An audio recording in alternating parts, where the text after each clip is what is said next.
நானே சொல்லிடுறேன். உன் அம்மா உன் விஷயத்துல கிரேட்னு சொன்னீங்க. ஆமா, அதத்தான் நானே சொன்னேனே. இல்ல, உன் அம்மான்னு சொன்னீங்க. எப்பவுமே நீங்க உங்க அம்மான்னு தானே சொல்லுவீங்க. ஆனா இப்போ நீங்க என்ன நீவா போன்னு கூப்பிடுறீங்க. இது எவ்வளவு நல்லா இருக்கு. ஓ, இதான் விஷயமா? மேடம், எனக்கு நெருக்கமானவங்களை எனக்கு எப்படி கூப்பிட பிடிக்குதோ அப்படிதான் நான் கூப்பிடுவேன். ஆ, எனக்கு தெரியாம அப்பப்ப இந்த மாதிரிலாம் வந்தா என்ஜாய் பண்ணிக்கோங்க, சரியா? அண்ணி, எனக்கு தூக்கம் வருது. சீக்கிரம் கால் நீட்டுங்க. நான் உங்களுக்கு ஒத்தடம் கொடுத்துட்டு போய் தூங்குறேன். இல்ல அமுதா, நீ போய் தூங்கு, நானே வச்சுக்கிறேன். அண்ணி, நீங்க கால் நீட்டுங்க. அமுதா, நீ போய் தூங்கு, நான் பாத்துக்கிறேன். ஓ, போய் தூங்கு. சரி.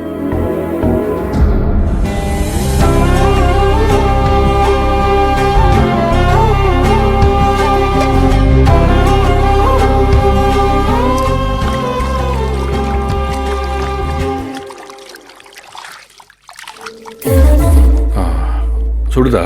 இல்ல இல்ல. இந்த சூடு ஓகே தானே? போதும் போதும்.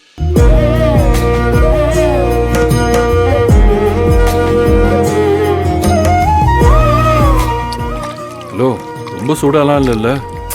இல்ல இல்ல. நீங்க சொன்ன மாதிரி நான் லக்கி தான் கபிலன்.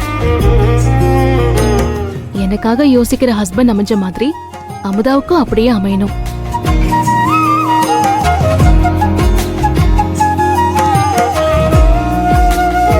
எனக்கும் அதான் ஆசை புனிதா.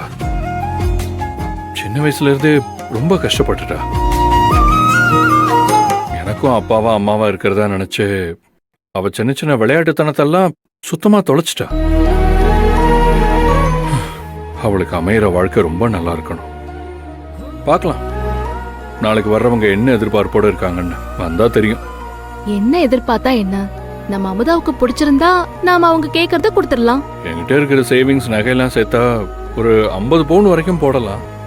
அதுக்கும் மேலன்னா சொந்த ஊர்ல ஒரு நிலம் இருக்கு. சரி, பாப்போம். கபிலன், நீங்க ஏன் அதை பத்திலாம் யோசிக்கிறீங்க? என்னோட ஜுவல்ஸும் இருக்குல்ல. இல்ல இல்ல புனிதா, அதெல்லாம் சரியா வராது. அது உங்க அம்மா உங்களுக்கு சேர்த்து வச்சிருக்கிற நகை. நீங்க அதை யோசிச்சு அமுதா விஷயத்துல எந்த பிளானும் போடாதீங்க, சரிங்களா? நான் அதை யோசிக்கவே இல்ல கபிலன். என்கிட்ட நான் சேர்த்து வச்ச நகையை பத்தி மட்டும்தான் உங்ககிட்ட சொல்றேன்.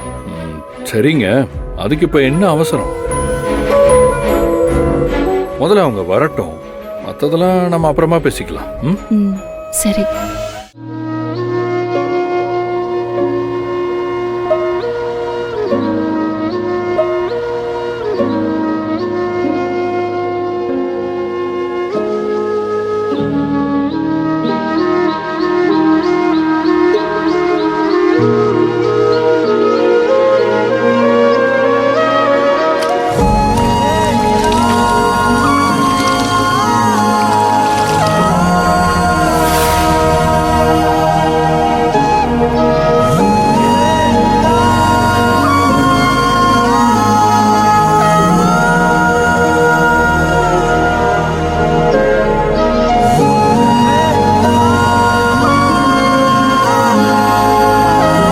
தூங்கிட்டீங்களா?